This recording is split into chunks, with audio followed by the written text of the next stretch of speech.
اگر آپ خوشحال زندگی گزارنا چاہتے ہیں، اپنے ملک کے اندر چین و سکون سے رہنا چاہتے ہیں، اپنے بیوی بچوں کے ساتھ خوشحال زندگی گزارنا چاہتے ہیں، تو یہ حدیث یاد رکھیے میرے دوستو، کبھی بھی آپ بدحال نہیں ہوں گے، کبھی بھی آپ پریشان نہیں ہوں گے۔ آپ صلی اللہ تعالیٰ علیہ وسلم کے ساتھ اماں عائشہ بھی موجود تھی۔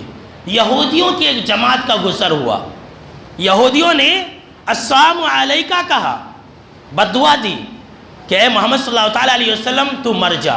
اللہ اکبر، کتنی بڑی بد دعا ہے، سنیے ذرا سیکھیے جناب محمد عربی صلی اللہ تعالیٰ علیہ وسلم سے۔ یہودیوں نے کہا السلام علیکہ تو مر جا، آپ صلی اللہ تعالیٰ علیہ وسلم نے صرف علیکہ کہا کہ تمہارے اوپر بھی۔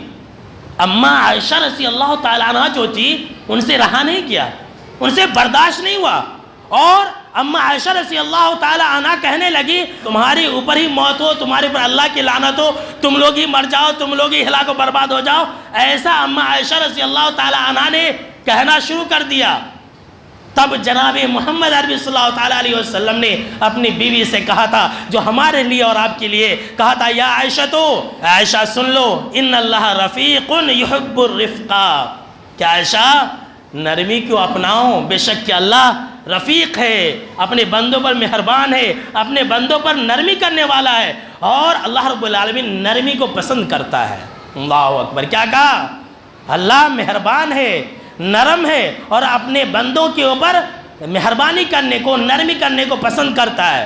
اتنا ہی نہیں، آپ صلی اللہ تعالیٰ علیہ وسلم نے کہا کہ عائشہ سن لو، نرمی پر اللہ وہ چیز عطا کرتا ہے جو سختی پر عطا نہیں کرتا ہے۔ سن لیجئے،